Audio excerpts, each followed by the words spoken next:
before we start, நம்ம நிறைய institutions போயிருப்போம், நிறைய கற்றுருப்போம். இன்டெப்த்தாக இருக்குது இல்லாமலும் இருக்குன்றது நம்ம ஃபீல் பண்ணியிருப்போம்.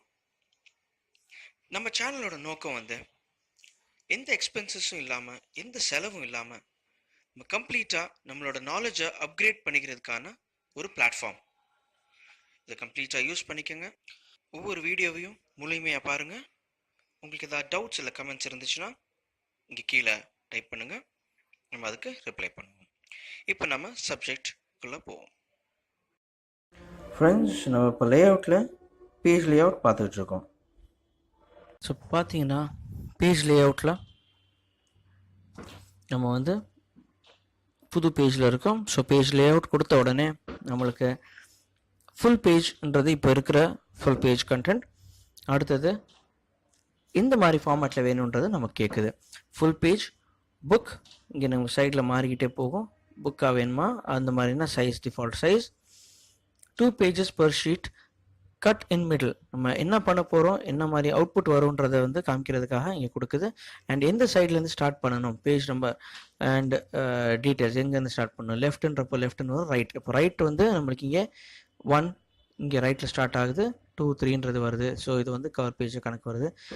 லெஃப்ட்னு ஸ்டார்ட் பண்ணோன்னா லெஃப்ட்லேருந்தே ஸ்டார்ட் ஆகி கண்டினியூஸாக போயிடும். ஸோ அது ஒரு ஆப்ஷன். அடுத்தது புக்லெட். இப்போ புக்லெட் ஃபார்மேட்டில் பண்ணணுன்னா again 2 pages per sheet, fold in the middle. Folding first cutting கொடுத்துச்சு, இப்போ ஃபோல்டிங். புக்லெட்ன்றது ஒரு பேப்பருக்குள்ளே இன்னொரு பேப்பர்னு வச்சு நம்ம மடித்து சென்டரில் பின்னிங் கொடுத்துருப்போம். ஸோ அதுதான் புக்லெட் ஃபார்மேட். அடுத்தது டென்ட் கார்டு. ஸோ டென்ட் கார்டுன்றது இன் பிட்வீன் நம்ம மடித்து நம்ம ஜஸ்ட் வைக்கிற மாதிரி. That is 2 pages per sheet, fold on top. So நம்ம மேலே மடித்து நம்ம டென்ட் கார்டு மாதிரி இது டேபிள் மேலேயோ இல்லை இது மாதிரி நம்ம வச்சுக்கிற ஆப்ஷன்ஸ் தான் இங்கே காமிச்சிருக்காங்க. அதுக்கு எப்படி என்ன பேஜ் நம்பர்ஸ் வரும் எப்படின்றது. அடுத்தது சைடு ஃபோல்டு கார்டு. இப்போ நம்ம சைடில் நம்ம ஃபோல்ட் பண்ணி ஒரு கார்டு மாதிரி யூஸ் பண்ண போகிறோன்றப்போ அது வரும். And per sheet fold on left சைடில் ஃபோல்ட் பண்ணுற மாதிரி ஆப்ஷன். அடுத்தது top fold card. Top fold கார்டுன்றது அகெயின் அதே மாதிரி நம்ம ஆனால் மேலேருந்து நம்ம கீழே மடித்து நம்ம இப்போ ஓப்பனிங் மேல் பக்கமாக வச்சுருக்கிறது தான் top fold card. And try fold.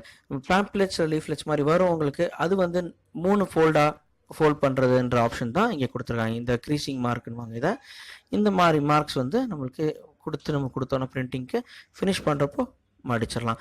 3 pages per sheet, fold in third side. அது ஒன்று மாற்றி ஒன்று நம்ம மடித்து நீங்கள் பார்த்துருப்பீங்க, ஜிக்ஸாக்காக வந்திருக்கும். So default size. ஸோ இந்த மாதிரி ஆப்ஷன்ஸ் நம்ம சூஸ் பண்ணலாம். ஸோ ஃபுல் பேஜை பொறுத்தவரையிலும் கொடுத்துட்டோன்னா ஃபேஸிங் பேஜஸ்ன்னு கேட்குது. ஸோ ஃபேஸிங் பேஜஸ்ன்னு கொடுத்தோன்னா நம்மளுக்கு எந்த சைட்லேருந்து பேஜ் ஃபேஸிங் ஸ்டார்ட் ஆகணுன்றது, லெஃப்ட்லையா ரைட்லையான்றது. பை டிஃபால்ட் நம்ம கொடுத்துருக்கிறது right. So as it is அப்படியே இருந்துட்டு போட்டோம். ஸோ அதுக்கான ஆப்ஷன்ஸ் தான் இந்த லேஅவுட். ஃப்ரெண்ட்ஸ், நம்ம இப்போ லேஅவுட்டில் கம்ப்ளீட்டாக இண்டிவிஜுவலாக எல்லாத்தையுமே பார்த்துருக்கோம். கம்ப்ளீட்டாக ஒரு தடவை ட்ரை பண்ணி பாருங்கள். ஃப்ரெண்ட்ஸ், நம்ம இப்போது ஆப்ஜெக்ட் பார்க்க போகிறோம். அடுத்தது ஆப்ஜெக்டில் நமக்கு இன்சர்ட் பார்கோட். ஸோ இன்சர்ட் பார்கோடுன்றது யூஸ்வலாக பார்த்துருக்கோம் பிஸ்கெட் பேக்கெட்டில் இல்லை மற்ற ப்ராடக்ட்ஸில் பார்கோட்ஸ் இருக்கும். ஸோ பார்கோட்ஸ் நம்ம இதில் ஜென்ரேட் பண்ணலாம்.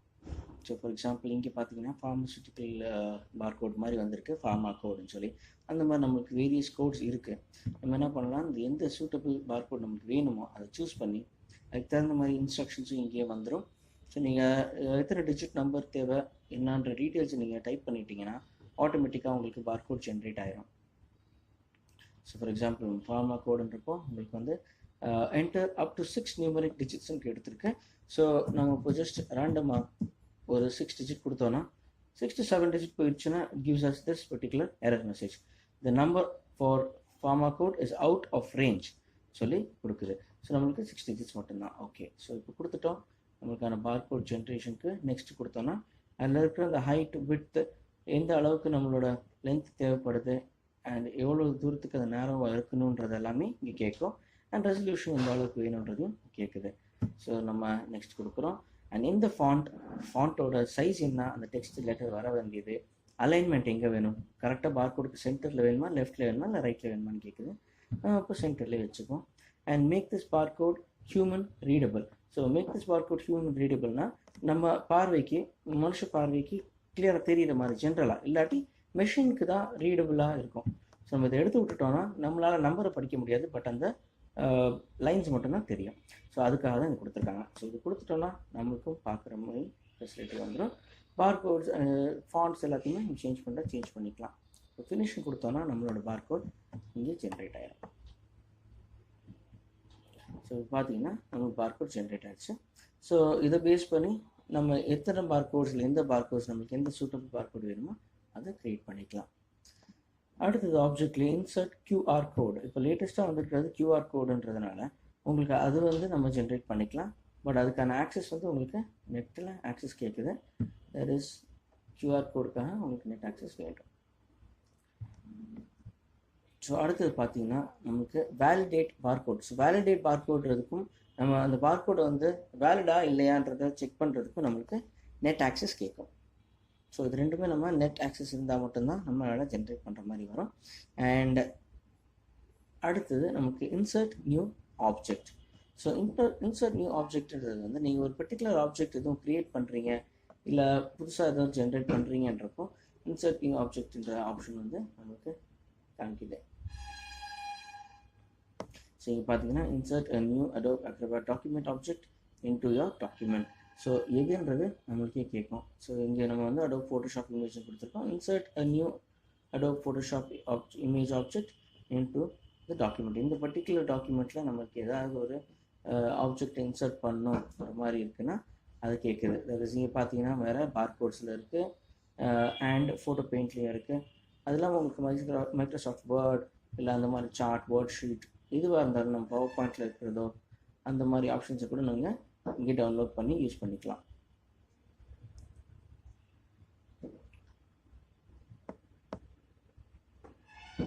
பார்த்தோன்னா Adobe Photoshop இமேஜின் கேட்டிருக்கு. அது நான் ஜஸ்ட் ஓகே கொடுத்துருக்கேன். ஸோ இது வந்து பேசிக்காக ஒரு நியூ ஆப்ஜெக்ட் க்ரியேட் பண்ணி அதை இங்கே நம்ம இம்போர்ட் பண்ணி யூஸ் பண்ணுற மாதிரி தான்.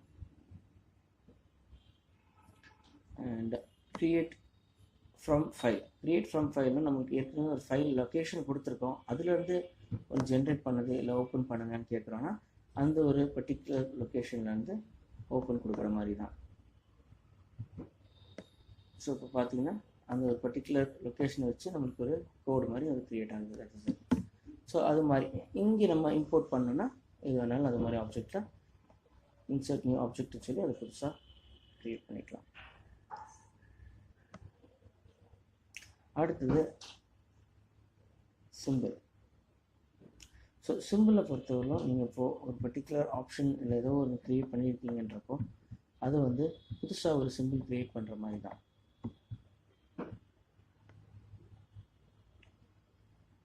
ஸோ அதுக்கு முன்னாடி பார்த்தோம்னா நமக்கு லிங்க்ஸ்ன்னு சொல்லியிருக்கு. ஸோ தட் இஸ் லிங்க்ஸ் வந்து OLE லிங்க்ஸ் நம்ம கிளிக் பண்ணியிருக்கோம்.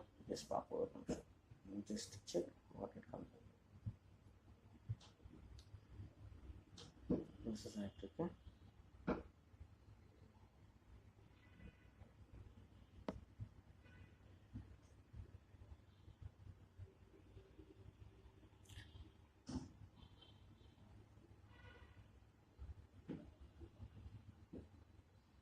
அட் டைம்ஸ் ஜென்ரலாக நமக்கு வந்து ப்ராசஸிங் கொஞ்சம் டிலே ஆக சான்சஸ் இருக்குது. ஸோ Corel Drawவை பொறுத்தவரைக்கும் ஜென்ரலாக ஒரு பேசிக் இன்ஃபர்மேஷன் ஃபைல் ரெசல்யூஷன் இமேஜஸ் இல்லை அந்த மாதிரி ரெசல்யூஷன்ஸ் எல்லாம் கொஞ்சம் ஜாஸ்தியாக இருக்குன்றப்போ உங்களுக்கு என்ன ஆகிடும், Corel Draw வந்து ஹேங் ஆக சான்சஸ் இருக்குது. இந்த இஷ்யூ ஃபஸ்ட்லேருந்து இருக்குது. வெர்ஷன் லோ வெர்ஷன்லேருந்து இப்போ இருக்க லேட்டஸ்ட் வெர்ஷன் வரையும் நம்ம ஜென்ரலாக ரெகுலராக யூஸ் பண்ணிகிட்டு இருக்க ஆப்ஷன்ஸாக இருக்கட்டும், ஏதாவது ஒரு புது ஆப்ஷனை நீங்கள் கிளிக் பண்ணிங்கன்னு வச்சுக்கோங்க, அது ஆட்டோமேட்டிக்காக சில டைம் ஹேங் ஆக சான்சஸ் இருக்குது. ஸோ எந்த ஜாப் நீங்கள் ஸ்டார்ட் பண்ணாலும் எந்த ஒரு டிசைன் நீங்கள் ஸ்டார்ட் பண்ணாலும் இனிஷியலாக even if it is a line, just ஒரு லைனை போட்டு நீங்கள் வைக்கிறீங்கன்னா கூட அது வந்து சேவ் பண்ணி வச்சுக்கிட்டிங்கன்னா source file as it is ஒரு சேவ் வச்சுட்டிங்கன்னா அதுக்கப்புறம் இன்பிட்வீன் ஹேங் ஆச்சுனாலும் இல்லை க்ளோஸ் ஆச்சுனாலும் உங்களுக்கு திருப்பி ஓப்பன் பண்ணலாம். பட் ஜென்ரலாக க்ளோஸாக ஓப்பன் ஆகுறப்போ நமக்கு வந்து ஒரு பேக்கப் கேட்கும். ஸோ டிஃபால்ட் பேக்கப் நம்ம சேவ் பண்ணியிருக்கிறது இல்லாமல் ஒரு பேக்கப் அதுக்கு அடுத்த ஸ்டேஜ் ஏதாவது செஞ்சுட்டு போனப்போ திடீர்னு க்ளோஸ் ஆகிடுச்சுன்னா இன்பிட்வீன் அது வந்து பேக்கப் கேட்கும். அந்த பேக்கப்பை நம்ம ஓப்பன் பண்ணாலும் அதை பார்த்துக்கலாம். ஓகே, ஸோ நம்ம என்ன பண்ணுவோம், இங்கே ஆப்ஜெக்ட் பார்ப்போம். So simple create new simple. இப்போ நம்ம வந்து ஒரு புதுசாக ஒன்று க்ரியேட் பண்ணியிருக்கோம்னு வச்சுக்கோங்க, அதை வந்து நம்ம ஒரு சிம்பிளாகவே கன்வெர்ட் பண்ணிக்கலாம். ஃபார் எக்ஸாம்பிள் நான் ஜஸ்ட் ரஃபாக ஒரு பண்ணுறேன்.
ஜஸ்ட் வெரி ரஃப் ஸ்கெட்ச் போட்டிருக்கேன்.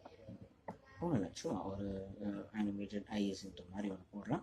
ஸோ இதுக்கு வந்து நம்ம ஒரு ஆப்ஜெக்டில் அது ஒரு சிம்பிளாக க்ரியேட் பண்ணுறப்போ ஸ்கொயர், ரெக்டாங்கிள், எவ்லிப்ஸ் இது எல்லாமே வந்து சிம்பிளாக நம்ம க்ரியேட் பண்ணியிருக்கோம். ஸோ ஆப்ஜெக்ட் பை டிஃபால்ட் இருக்குது. இங்கே நம்ம என்ன பண்ணோம், ஒரு சிம்பிளாக புதுசாக க்ரியேட் பண்ண சொல்கிறோம். ஐன் போட்டு ஓகே கொடுத்தோன்னா க்ரியேட் நியூ சிம்பிள். ஸோ இது வந்து சிம்பிளாக க்ரியேட் ஆயிடுச்சு. ஸோ இங்கே பார்த்தீங்கன்னா நமக்கு சிம்பிள் மேனேஜரில் இது க்ரியேட் ஆகிடுச்சு. ஃபார் எக்ஸாம்பிள் இப்போ நம்ம ஏதோ ஒரு ஆப்ஜெக்ட் ஒன்று க்ரியேட் பண்ணுறோம், வேறு ஏதோ ஒன்று க்ரியேட் பண்ணுறோம், அதில் நம்மளுக்கு யூஸ் பண்ணோன்னா நம்ம என்ன க்ரியேட் பண்ணி வச்சுருக்கோமோ அதை கொண்டு வந்து ப்ளேஸ் பண்ணி நம்ம அதை யூஸ் பண்ணிக்கலாம். ஸோ அது வந்து ஒரு கம்ப்ளீட்டாக ஒரு பர்டிகுலர் ஆப்ஜெக்டாகவே அது மாறிடும்.